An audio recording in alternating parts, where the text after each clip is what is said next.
It's time for America Outdoors Radio, the show that covers the outdoor scene across the U.S. of A. and the entire continent. Fishing, hunting, conservation, outdoor recreation, and great destinations, we cover it all every week. It's your country, your outdoors. Let's explore it together with your host, John Kruse. The last couple of weeks has taught me something. What democracy won't do, capitalism sometimes will.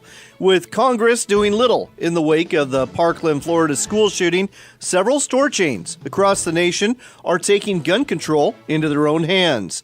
Dick's Sporting Goods announced they are not going to sell AR platform rifles and high-capacity magazines at their stores or in their Field & Stream stores and are raising the minimum age for firearms purchases to 21 years. Before you nominate the CEO of Dick's Sporting Goods for sainthood, though, keep in mind, this is the second time they have removed AR platform rifles from their stores. They did it back in 2012, but quietly put them into their Field & Stream stores after the furor over the Sandy Hook school shooting died down back then. Walmart is also jumping on board, announcing they will not sell any type of firearm or ammunition to anyone under the age of 21. Bi-Mart, a store chain in the Northwest with a strong sporting goods department, is also raising the minimum age for firearm and ammo purchases to 21, as is LL Bean, that well-known Maine-based sporting goods retailer, and Kroger, which owns Fred Meyer's, is also not selling firearms anymore to anyone under 21 years of age. Is it the right thing to do? President Trump seems to think so, at least according to some public statements he's made, and so do many Democrats in Congress, though, as you might imagine, not so many Republicans. Some people are equating these actions with raising the age of alcohol sales to 21 to decrease the number of alcohol and traffic-related deaths, and saying this isn't so different. On the other hand, the National Shooting Sports Foundation has this to say about this issue. In their words, there's a raft of legislation being introduced both in Congress and in state capitals that would deny adults of their rights simply based on age. The National Shooting Sports Foundation opposes these measures, and it's important for all Americans to know why the Firearms Industry Trade Association is standing for their right to protect themselves and their families. When a man or woman turns 18, that person is an adult fully vested in all their constitutional rights. Denial of that right, based upon an arbitrary age requirement, regulates the Second Amendment to a second-class right. So I guess that kind of throws the whole age 21 for alcohol argument out the window. It's a weighty issue, any way you look at it. If you want my take, here it is. I'm one of those kids who brought a shotgun to high school. Now, before you panic about this, let me tell you I wasn't alone. There was a bunch of kids at my school and schools all over America who brought shotguns and rifles to school. We kept them in our cars or our pickup trucks, and after the school bell sounded, marking the end of another day in educational jail, we were set free to enjoy an afternoon of hunting for deer or duck or grouse or pheasant.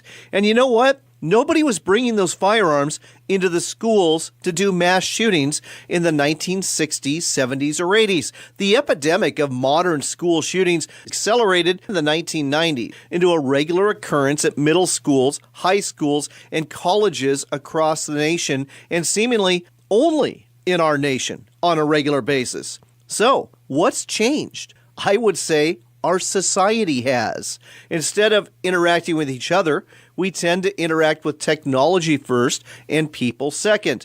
Parenting has often been left to the television, the video gaming system, the computer, or the smartphone, and there's a lot of hate and a lot of violence to be found in those places. It's no wonder a lot of kids end up screwed up when that's where they learn their values. People don't respectfully listen to each other anymore, and I think this is really something that has to do with social media. Instead, people put down each other, they bully each other, and they just say talk to the hand or just shut people off. They don't agree with it. In addition to this and disengaged parenting, there's also an abundance of single parenting, especially single parents who have jobs and precious little time to spend teachable time with their children. And let's not forget, the mainstream media, and the Hollywood elites who are more than happy to tell you how to act, how to think, and be tolerant of the most outlandish things while condemning the values many of us grew up with. Finally, there's that whole lack of accountability. Nobody blames the shooter, it seems, anymore. Nobody asks the family or friends how they allowed this to happen. In many cultures and in times past, these are things that would have been done. Today, though, we go straight from the news of a mass shooting to political polarization, justifying whatever viewpoint you may hold and solving absolutely nothing in the process. So, keeping all of that in mind, are firearms really the problem, or is it our society today? I'll let you be the judge of that. This week on the show, we're going to tell you about a brand new accessory you're going to love the next time you have some fish to clean. And then George Krumm with Fish Alaska magazine is going to tell you about some new fishing destinations in Alaska. No, these aren't salmon rivers. These are lakes within an hour or two from Anchorage, offering some great Stillwater fishing. After we chat with George about Alaska fishing, we'll have an in-depth conversation with Eric Dinger. He's the founder and CEO of Powderhook. You'll find that at powderhook.com. He's going to tell you about how we can turn this big problem of declining hunters in the USA around. The answer, you'll find, is simpler than you think, and you can be part of the solution to make sure hunting continues to have a strong voice in the next generation. In addition to that, we've got news from the Bass Tournament Trail, and we'll connect with Sean Skipper from Leupold and Stevens. Their new Freedom VX series of rifle scopes just won the Optic of the Year award at the Big Rock East Sports Show in Raleigh, North Carolina, and Sean's going to tell you about this very affordable line of rifle scopes you can put on just about any hunting rifle you're going to shoot. But before we talk about optics today, we're going to get you going with a little bit of fishing.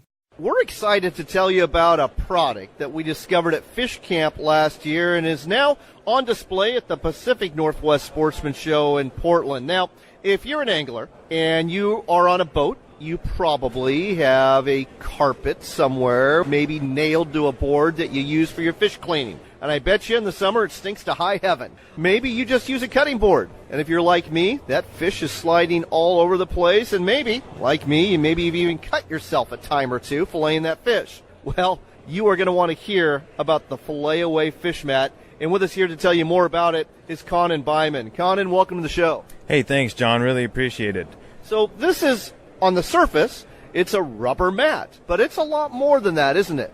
Absolutely. We've got a couple of years of research, design, putting out new designs, trying it out, getting different guides to use it and test it out, and finally came out with this final product. Why don't we run through the high points? It's about 16 by 20 in dimensions and black rubber, but it's not just a black rubber mat. It's got a whole bunch of ridges to it, too.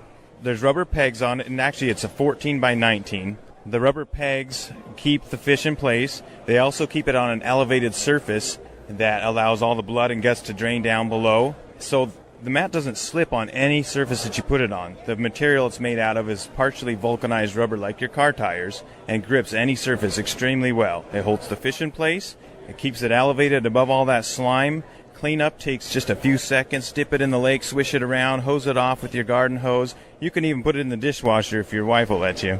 I really love this. So the whole situation of the slipping, the whole situation of cleanup, the whole situation of the summertime stink, you don't have to worry about that with the Fillet Away Fish Mat. Right, and without getting too technical, the material is a cross-linked polymer, so it doesn't absorb any oils or smells. It'll never stink. All right, and that's as technical as we're going to get on this show. So here's the next question. What does it retail for, and how do folks get their hands on one? Retailers sell it anywhere from $24.99 to $26.99. You can buy it online at filletaway.com. Bass Pro Shops sells it. Fish Fighter Products sells it online. There's several retailers throughout the Northwest that sell it, like Bob's Sporting Goods, for example, in Longview, Washington, sells it. And, that's where you can pick it up. All right. Well, as you heard, this is a great little product. It doesn't cost a lot, and it's going to make your fish cleaning a whole lot easier, whether you do it on the boat or whether you do it on shore. The Fillet Away Fish Mat is something you probably better have. Again, the website is filletaway.com. That's fillet with 2 L's, away.com.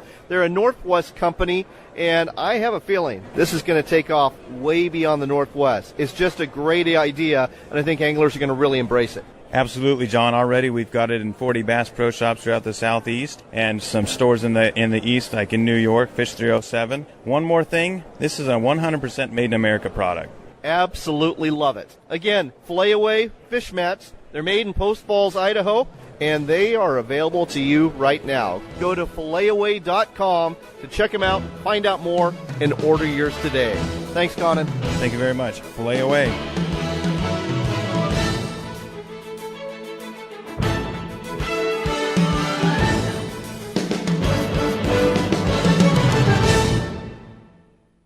If you consider yourself a hardcore fisherman who takes pride in being the first person on the water and the last one off, Fish Fighter products were designed for you.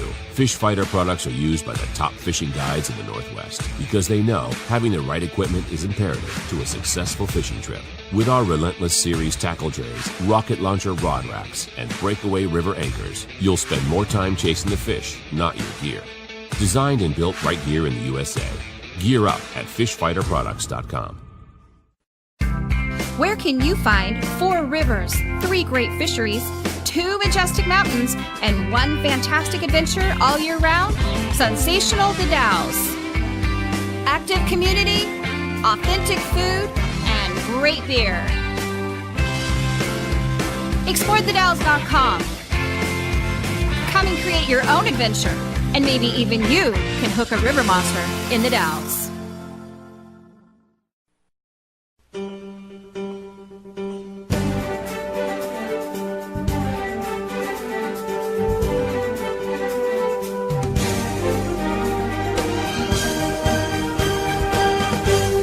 Welcome back to America Outdoors Radio. I'm John Kruse.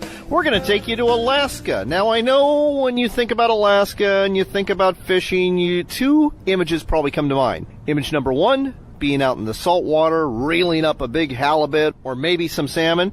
Or image number 2, fishing on a river for salmon or trout or grayling. But you know what? There's some good stillwater fishing to be found in Alaska and near some of the major population centers, too. With us here to tell you more about it is George Krumm. He's with Fish Alaska Magazine. George, great to have you back on the show. Hi, John. Great to be here. So, George, nobody ever talks about going fishing, especially fly fishing, at lakes in Alaska. Why don't you tell us more about this opportunity that's really overlooked? I'd be happy to do that. And I got to tell you, I lived in Alaska for about 24 years. The Stillwater fishery up there is the biggest secret that I've ever found in Alaska. While everybody's fighting the allocation battle for salmon in the rivers or the seasonal and weather limitations that Mother Nature puts upon you, there are no floods in lakes. They're accessible from ice out till they start to freeze up again, and there are a multitude of them available, and I've got fish up to 30 inches in them. Wow. So here's the next question. Obviously in the lower 48, there are stocking programs for just about every state in the union. When it comes to Alaska, though, are they stocking fish like rainbow trout, or are we talking about naturally reproducing populations that you're going after? That's a good question. We actually have both. ADF&G, the Alaska Department of Fish and Game, stocks a lot of lakes with rainbow trout. They stock Arctic char in some. They stock grayling in some. And they do stock some landlocked salmon in other lakes. It's primarily a rainbow trout fishery that I'm pursuing, though. All right, well, let's talk about some places to go. In particular, within driving distance of Anchorage, because a lot of folks, if they're heading to Anchorage, and they're not heading to a lodge, they may be heading to Alaska for business. Anchorage is their most likely destination. They might want to rent a car and go explore some places with an afternoon off. So let's give them some ideas. Okay, I'll tell you my favorite area in Alaska to fish for lakes. It's not the only area on the road system that you can access, but I like the Wasilla area. It's about 45 minutes north of Anchorage by car. There are approximately 85 stocked lakes in that region, most of which you can drive right up to, and a number of wild lakes that you can also fish. And my experience has been the fishing is excellent in all of them. I catch my largest fish, though, in the lakes that happen to be stocked by ADF&G.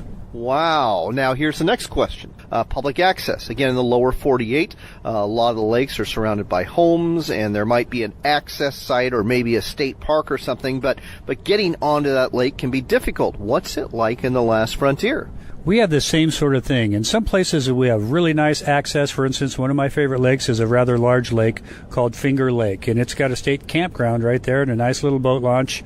I typically fish out of a float tube, not a boat, and I'll launch my float tube there and paddle out a ways and fish that area. A lot of the other access points on these lakes are much more primitive, where you might only have a dirt road between two different pieces of private property, not much in the way of facilities at all. It's kind of secret, and sometimes they're sort of hard to find, but they are public accesses. And there again, if you have a canoe or a float tube or something like that, you'll be able to access much better fishing. How crowded are these lakes? I'm guessing, like you said, it's a big secret. I'm guessing there's not a whole lot of people out there doing it. You might actually have one of these lakes to yourself. Is that a possibility? Yes, that's absolutely a possibility. In fact, when I moved to Alaska, I thought I was going to find, my angling Shangri-La and lots of solitude, but that didn't happen until I started fishing the lakes. And now I'll go fish these lakes. Some of them have houses all around them. Some of them don't. But frequently, even on the ones that are ringed with private houses, some of them summer cabins, I'm frequently the only guy out there waving a fly rod around and just having a ball. Oh, it sounds like an absolute ball. So you mentioned Finger Lake. Are there some other areas or specific lakes that you can direct our listeners to? Anywhere close to Anchorage or Wasilla? Well, I'm not the kind of guy that likes to divulge lake names, because there's part of the joy in this fishery is figuring out how to fish lakes and which lakes produce what kind of fish as far as size is concerned. I will tell you this, I really like the area north of Wasilla. If you were to start in Wasilla, within 35 minutes you can probably fish 80 different lakes. Is there a name for this? Is it a chain of lakes? Is it a group of lakes? Is there at least a geographical name we can steer people towards? I'll give you two. There's the Kepler-Bradley chain of lakes, closer to Palmer than Wasilla, and there's 7 or 8 or 9 lakes in that chain. Quality fishing in all of those. And then another area that I would zero in on with good access and great fishing is the Meadow Lakes chain. Okay, so I know that's as far as we're going to get from you. I'm not going to pull any more teeth, get any more lake names, but I do want to get a little bit into tactics. Now, when it comes to being in a float tube or a canoe and going after rainbow trout, we all know it's pretty simplistic. You can control a streamer. If the day is right or the evening's right and there's a hatch going on, you might be able to get away with some dry fly fishing. But the Arctic char, that intrigues me. How do you go about catching Arctic char out of these lakes? Arctic char are a little bit more difficult to target. They don't act like rainbows. They tend to stay in much deeper water. The best time to catch Arctic char, in my experience with a fly rod, is late spring or early summer. The ice is going to go out in spring in Alaska. An example, which I've talked about before for ice fishing, is Big Lake up north of Wasilla. Has Arctic char, it has rainbows. We typically accidentally catch Arctic char while fishing for rainbows if we happen to be fishing in water that's 20 feet deep or deeper. Those fish are typically going to be on or close to the bottom. So if we're dragging along, let's say we're floating, we're fishing 20 feet of water and we're using a floating dragonfly with a fast sinking fly line to get down close to the bottom, we occasionally catch Arctic char, even though that's not what we're particularly looking for. What about the grayling? I've always thought I know grayling do inhabit lakes. I've caught them in lakes in the lower 48, even though most people think of grayling as river and stream oriented. Are there some lakes that are just full of grayling, and what kind of flies do they like to take? Grayling are pretty opportunistic feeders. It helps to use flies that aren't terribly large, like you don't want to use a size 2 streamer fly for grayling, but we catch them all the time in the stuff we're using for rainbows. Small woolly boogers, typical nymphs like hare's ear nymphs, Denny Rickards Stillwater nymphs are a good one, Prince nymphs, anything like that. Chironomid imitations, they like chironomid pupa imitations, and there is a great opportunity. If you happen to be traveling to Alaska and you want to catch a grayling, you can do it on the road system about 45-50 minutes north of Anchorage in the Kepler-Bradley chain. There's a lake called Canoe Lake. You can drive just about right up to it, walk down a short little trail, and be in the water. And there's rainbow trout as well as Arctic grayling in that lake, and chances are you're going to catch both. Well, I'll tell you what. I think that lake just ended up on my bucket list of places to go fish. Now, Fish Alaska magazine, of course, you do cover all the fisheries in Alaska. Is this a topic you cover as well on a regular basis? Yes, I am the editor of Fish Alaska magazine now, and I've been writing the Stillwater fly fishing column in the magazine for the last 6 years. And Fish Alaska magazine, where's it available? It's available in newsstands all over Alaska, in the lower 48, in Washington and Oregon in particular. You can find it in Fred Meyer's, Walmarts, and Bi-Marts. There are also a few distribution places in California, but I don't know them off the top of my head. And I'm guessing there's probably a website where folks can subscribe online. www.fishalaskamagazine.com. There you go, folks. FishAlaskaMagazine.com. George Krumm is the editor. If you want to find out more about catching trout, catching grayling, catching Arctic char, not out of rivers, but out of some of the lakes within an hour's drive of Anchorage, that's probably the magazine you want to subscribe to. George, thanks for telling us all about this on America Outdoors Radio. Thank you, John.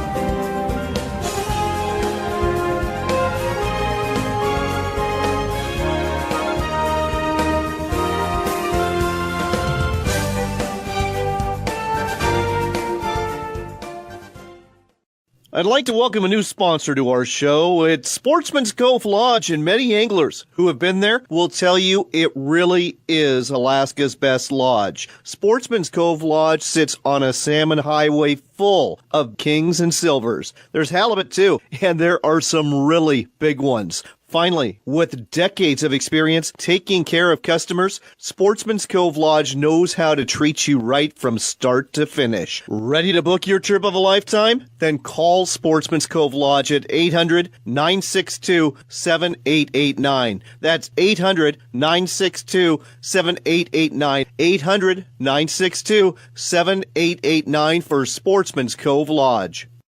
Backcountry Hunters and Anglers' 7th Annual Rendezvous is coming to Boise, Idaho. Join fellow sportsmen and women from across North America for an event-filled weekend at the Boise Center, April 12th through the 14th. For tickets, go to backcountryhunters.org.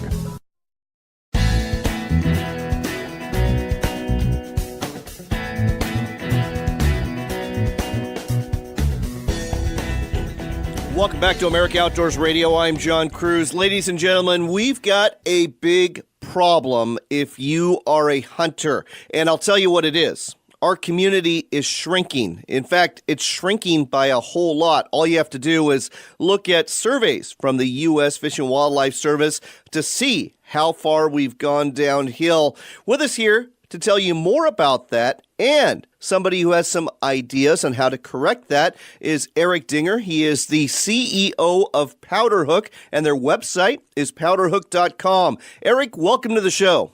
Thanks for having me, John. Glad to be here. Well, I'm glad you're here, too. Why don't you briefly tell our listeners how bad of a problem this is in terms of the decline we've seen in the last 10 years?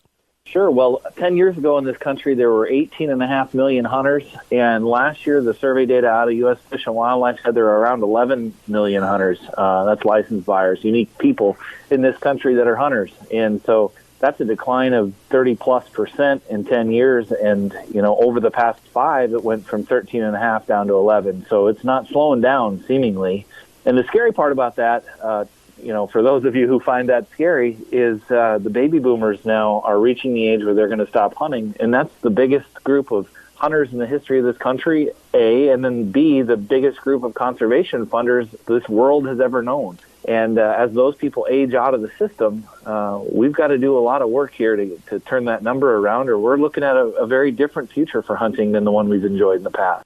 We are, and I want to touch on that more in a second. But before we do, let me ask you a question. Why do you think hunting numbers are declining? Sure, and many of your listeners will know that answer right off the bat. You know, number one reason is time. As our culture is urbanized, it's just become harder to make time. And I think time kind of goes in with how long it takes to hunt, A, and then B, planning a trip and having to travel a few hours away from a city center is hard. But altogether, you know, our culture has gotten busier. Kids are playing in busy, big soccer leagues and baseball teams that play 70 or 80 games a summer. And, you know, it just our culture has changed from one where we would prioritize being outdoors as a family to where we prioritize things like sports and music and other things that in the urban areas we live simply because they're easier. The second reason is access. Access is choking us. It's probably a more addressable reason than even the first reason, because it's not like we're going to manufacture more time. But as many of your listeners would probably say out loud, if you ask them why they don't hunt as often as they used to, they'll tell you because it's hard to find a place to go. Unless you own land or you've got family ground, we're getting to the point where in many areas of the country, you're going to have to pay to go. And that's just not how many of us grew up. And so culturally, it's different. And then the third thing is feeling like people don't know what they're doing or don't know how to do it. And for all three of those reasons, time, access, and lack of skills or know-how, we think that a mentor is the missing piece. For everybody listening that learned to hunt, I would guess that maybe 1 or 2% of all of your listeners actually taught themselves to hunt. We need mentors. And if we're going to change any of those first three problems, it's going to be because the people listening to your show right now decide that they're going to take somebody new this year. We all need to do the job of mentoring new hunters. And I guess that leads into the how do we fix this problem. And you put together a great video. And folks, we've got it posted on our America Outdoors Radio Facebook page. You can check it out there. It's a short video, but it's very well produced. And the answer to this is literally just take one person a year hunting that's never done it before or who's lapsed in the sport. And you believe we can really turn this around if we just do that. That's right. Yeah, that's really the message of our work here at Powderhook is that no agency program, no Ducks Unlimited, event, nobody can do the work of creating new hunters. You started hunting because you had a mentor, and many of your listeners now are probably picturing that mentor back when they were a kid or maybe a few years back when their neighbor took them. You had a mentor take you. And no matter what anybody tells you about why this is happening, whether it's time or access or lack of skills, we believe that the only way to turn that number around is for you individually to make a commitment this year to take somebody new. That's not something that Ducks Unlimited is going to do for you, and your local state agency isn't going to fix that for you. That's a personal decision. Is the future of hunting important enough for me to share my spot, to add a person to my truck when I take off to go to my deer spot or my waterfowl lease? Is the future of hunting important enough to me to put somebody in that seat, to take a chance on somebody new? And outside of that happening en masse in this industry, I believe we're 10 years from really hunting looking like it looks in Europe, where unless you pay, it's going to be really hard to go. And maybe that's different in a place with lots and lots of public land. But for much of the country and where the bulk of the hunters live, it's already gotten to where unless you have a lease and unless you have some money, you can't go. And I just hate to see it go that way. And no matter where you're at, if hunting continues to decline at the present rate, we're looking at losing political favor. We're looking at becoming basically irrelevant as a group of stakeholders in this country. And I'm not prepared to allow that to happen. I've got, as the video you referred to says, I've got a 5-year-old little boy, and really by the time he's ready to drive his own pickup out to hunt, hunting could look very different, and I'm just not okay with that. And I want to inspire people and make sure people know it's a problem and then inspire them to go and do the work it takes to turn it around. You're listening to America Outdoors Radio. I'm John Kruse. We're talking to Eric Dinger, the CEO of Powderhook, about the huge problem we're facing in terms of declining hunter numbers and how to turn it around. And you touched on something there. If hunter numbers continue to decline, we not only lose political clout, but hunting is conservation, as the Rocky Mountain Elk Foundation likes to say. And there's a lot of dollars that hunters, through license fees and through the Pittman-Robertson Act, when they buy firearms, when they buy ammunition, that goes right back into conservation, and that's going to be lost, isn't it? That's right. And the scariest part about that, not to be this canary in a coal mine, I hate being that guy, but your listeners have to know that by the age of about 68, people stop hunting. They stop going because of physical constraints, or they retire and move, or, for a myriad of reasons. Their dog dies or their hunting buddy doesn't go anymore. And we are looking at, like I said, the biggest group of funders in the history of conservation on this planet are nearing the age of 68 over the next few years. And so if we believe that wild land or wild places for wild animals are important in this country, hunting has to play a role in that, or we've got to completely rethink how conservation works in this country. And that's not to say that can't be done, but imagine wild places, public land. Imagine your state having to come up with a budget to keep wild places wild. Are they going to do that, or are they going to say, well, maybe we should sell off some of that so that we can mine it or graze it or plant corn, because mining, grazing, and planting corn contributes more to the tax base than wild places do. I just can't see a scenario where if conservation ends up a general fund item in a state legislature, I have no idea how that pans out to be a good thing for our way of life. I agree with you, Eric. We've got about 30 seconds left. Why don't you tell our listeners a little bit about your website, powderhook.com?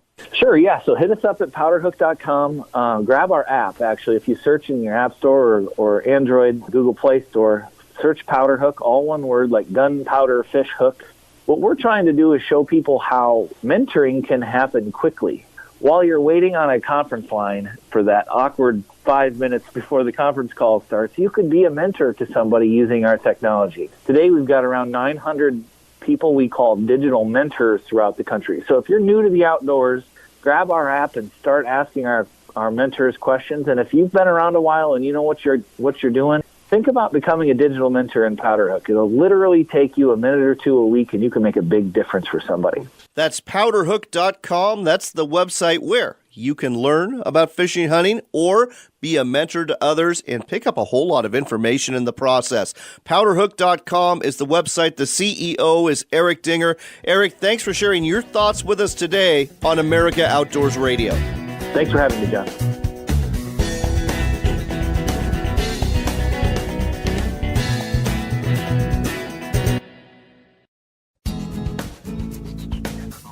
Ty Stubblefield here from Backcountry Hunters and Anglers, reminding you of our 7th annual North American Rendezvous, April 12th through the 14th in Boise, Idaho. Join us and special guests Randy Newberg, Ryan Callahan, Remy Warren, and Stephen Ranella for an event-filled weekend featuring backcountry seminars, our Beers, Bands, and Public Lands Brew Fest, and the world-famous Storytelling Night. All going on at the Boise Center, April 12th through the 14th. Get your tickets at backcountryhunters.org. Are you ready for your best of the West affordable summer vacation? Hello, I'm Mark Hemstreet, owner of Shiloh Inns.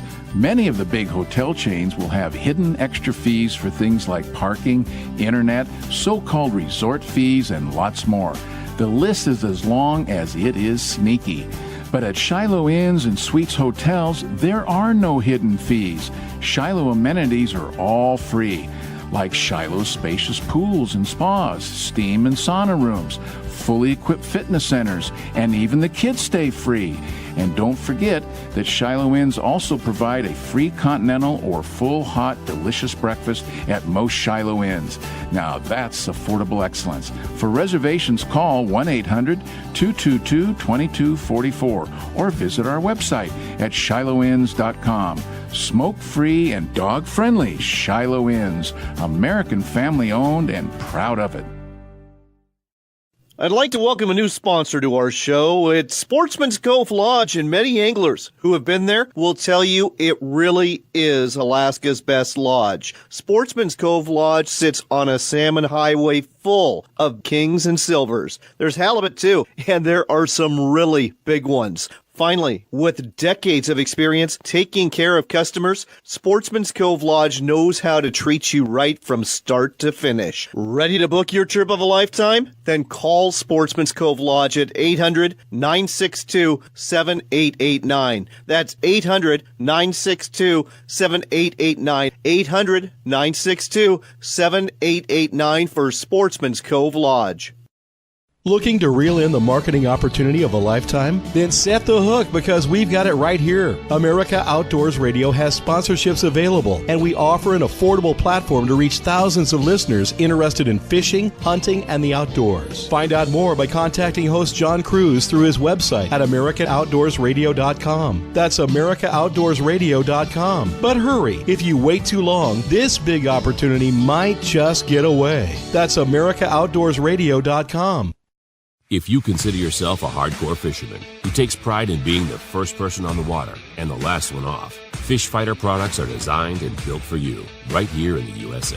Fish Fighter products are used by the top fishing guides in the Northwest because they know having the right equipment is imperative to a successful fishing trip. With our Relentless Series tackle trays, rocket launcher rod wraps, and breakaway river anchors, Fish Fighter Products makes the gear you can count on.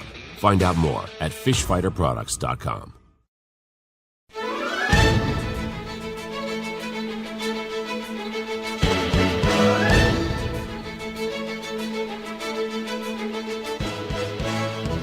Welcome back to America Outdoors Radio. I'm John Kruse, and this portion of the show is brought to you by Fish Fighter Products out of Mountain Home, Idaho. They make innovative fishing gear for your boat, including their brand new sliding rail mount designed to make your day on the water both more enjoyable and more efficient. Find out more about the sliding rail mount produced by Fish Fighter Products at fishfighterproducts.com. We start off with news from the Bass Fishing Tournament Trail from BASS. We learn Stephen Browning is the winner of the Bassmaster Central Open at Mississippi's Ross Barnett Reservoir. It wasn't an easy win for Browning, though. The Hot Springs, Arkansas angler said, "On most days, I only had one fish in the live well by noon. Every day, I caught my fifth bass about 10 minutes before having to leave." Browning went on to say, "It was very tempting to give up about midday through the day, but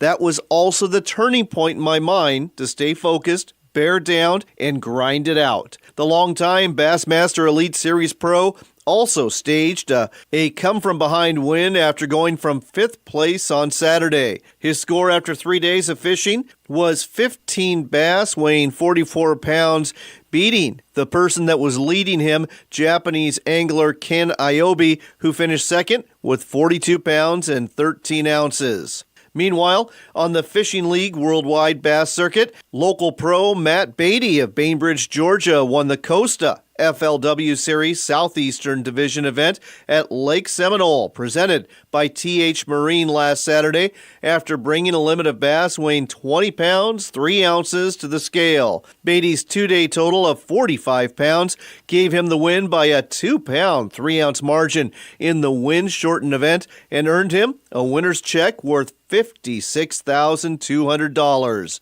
Asked about how he filled his limit, Beatty said, "The first day, I caught most of my fish on the Jenko crankbait. The second day, the big ones came on the Swagger jig, but I used the Carolina rig to fill out my limit." He also said that he got a big one with the Carolina jig and truly believes that Spike It aerosol garlic oil scent on his baits was a big difference maker. Rounding out the top three on Lake Seminole was Rick Tyndall from Leesburg, Georgia, with 10 bass weighing 42 pounds, 13 ounces, and Hensley Powell from Whitwell, Tennessee, who caught 10 bass weighing over 40 pounds and brought home a $16,000 paycheck for his troubles. Continuing with America Outdoors Radio and shifting our sights to focus on shooting and hunting, I'm pretty excited to tell you about a new line of rifle scopes being rolled out by Leupold. Leupold, as you know, makes some great optics, and some of them are pretty pricey, but that is not true for this latest line, the VX Freedom Series. With us here to tell you more about it is Sean Skipper, the Senior Public Relations Specialist for Leupold & Stevens, based in Beaverton, Oregon. Sean, welcome to the show. Thank you, John. Thank you. How are you today? I am doing fantastic. Really excited about finding out more about the VX Freedom Series. Tell our listeners more about these scopes, which are on all sorts of different platforms. Absolutely, yeah. The VX Freedom is a new line of, I guess you'd say, value-priced rifle scopes that we launched earlier this year at SHOT Show. Right now, there are 8 to 10 different models available, but I can say, without going into too much detail, that more will be coming throughout the year and into next year. So, Sean, question for you here. When you say value, when I say affordable, a lot of people immediately equate these with the word cheap. And cheap and Leupold, those are two words that generally don't go together. Do these still have that Leupold quality? Absolutely, absolutely. We don't send one rifle scope out of our factory that doesn't live up to the kind of that Leupold quality. And one thing I want to make clear too is, we have scopes all over the price spectrum. Sure, the VX Freedoms, some of which you're going to find on shelves close to $200. They're not in the price class of like the VX6 HD, which you might see close to $2,000. And the difference in the prices is it's all about features and glass and lens coatings. It is not about reliability. All of our scopes are put through the exact same Punisher testing. It's kind of a process we use here that kind of replicates a lifetime of abuse, and we do that to make sure it is going to be as relentless as our consumers are, as relentless as the guy or gal using the rifle scope will be. It's going to live up to any standard of kind of reliability and durability. That is not included in the price difference at all. It's all about, like I said, when it comes to money, it's features, glass, things like that change, say, the cost of the cost of manufacturing a scope, but these are all tough as nails. All right, and I guess that goes on my next question. Leupold has their famous gold ring warranty that warranties against failure in your scope. Does that apply even to this VX Freedom series, which is much more affordable than your other scopes? Absolutely. The VX Freedom series still comes back to our full lifetime guarantee, which we kind of like to say is the best warranty that you're never going to use. That said, on the off chance that your product doesn't perform as promised, we will repair it or replace it free, whether you're the original owner or not. You don't have to give us a proof of purchase. If it came into your possession at some point, we will take a look at it and do our best to make it better. And if we can't, we will replace it for you. Let's talk about some of the features that you're going to find on the VX Freedom series of scopes. With the VX Freedom series, we'll start with the glass. It features our Twilight Light Management System, which is a kind of a multi-layer coating. And what that does is provide really excellent light transmission and the colors the eye sees best, which makes it really great in the low-light scenarios, which if you're a hunter, is really when you're doing kind of most of your work. We've also got some advanced knurling and kind of ergodynamics on the knobs and the adjustment dials. Everything's really easy to grip, really easy to get a hold of as you make your adjustments, whether it's cold, whether you're wearing gloves, maybe it's raining. And this is all packaged in a pretty traditional 1-inch main tube. Sounds good there. Next question. Again, we alluded to this early on. These scopes, they're available for more than just your traditional bolt-action rifle hunters. Lots of different platforms. Why don't you tell our listeners some of the different platforms you can find these scopes for? No, absolutely. Yeah, the Freedom, you can absolutely buy it today, throw it right on your bolt-action rifle, be ready to rock. But we've also got models built with muzzleloaders or shotgun slug guns in mind. We've also got rimfire models available. They're in the initial batch here. We have a 3-9x40 and a 2-7x33 rimfire edition. And with those muzzleloader and rimfire Freedoms, you're also getting the opportunity to choose new reticles. We've got 3 new reticles with the VX Freedom line. Tri-MOA, Rimfire MOA, and Ultimate Slam, which feature holdover points respectively for centerfire rifles, rimfire rifles, and your muzzleloader. So it's really a line that's all-inclusive. And like I said, there are more models coming throughout this year and next that are really going to kind of hammer that home. And what about the AR-15 platform? Does the VX Freedom series have something for that as well? Yeah, like I said, at launch now we've got a 1.5 to 4x20, a nice little compact scope that you could maybe throw on your AR-15 or tactical gun. And like I said, can't get into too much detail, but I can promise you there's even more coming kind of in that department. Okay, well, Sean, unfortunately, we're running out of time, but I got to tell you, this is pretty exciting, folks. Again, Leupold makes some very high-quality optics, and now they're making them at a price point that anybody can afford, and better still, they're going to be on any platform that you may use for target shooting or hunting. It's the VX Freedom series. The last question for you, Sean, is where can folks get their hands on these scopes? Well, these scopes are out there. I mean, you can track them down at your standard big box stores. You can go to Cabela's, Bass Pro, Sportsman's Warehouse. You can also look locally if you're in the Northwest, places like Bi-Mart. And if you're having a hard time finding them, please go to Leupold.com. We have a dealer finder on our site to help you track down wherever it might be that you want to go buy a VX Freedom. And one thing I do want to point out before we close out, the VX Freedom is still designed, machined, and assembled right here in the United States. I mean, we are a proud American company. We've got 700 American employees right here in Beaverton, and these scopes are absolutely coming right out of this factory. Made in America, folks. Those are words that are sweet to my ears and probably to yours as well. Find out more about the VX Freedom series of scopes, including where to find them at Leupold.com. That's Leupold.com. Sean, thanks for sharing this with us today on America Outdoors Radio. Thank you for having me, John. Once again, we've got to start wrapping things up. There's simply not enough time every week to cover everything we want to. But if you're looking for other ways to listen to our show, you can catch us online Saturday mornings at 6 a.m. Eastern Standard Time on radio.us. It's the new voice of We are proud to be part of their lineup on the web and with their terrestrial stations in Georgia and Florida. A couple of other places you can hear us is on the go through the Podbean app. Simply subscribe to America Outdoors Radio, or on YouTube. Our channel there is Northwestern Outdoors. That's one word. And don't forget to check out our website, AmericaOutdoorsRadio.com. You'll find previews of what's coming up next, and our Facebook page is another page you've got to like, got to follow. That's America Outdoors Radio, and we are always posting information there that we just don't have time to get to every week on the show. We've got an hour of the outdoors in the books, but there's another hour of hunting, fishing, the shooting sports, and more coming your way next week. Until then, I do hope you are blessed in the days ahead and that you get to spend some time outside in this cathedral we call nature. Remember, it's your country and your outdoors.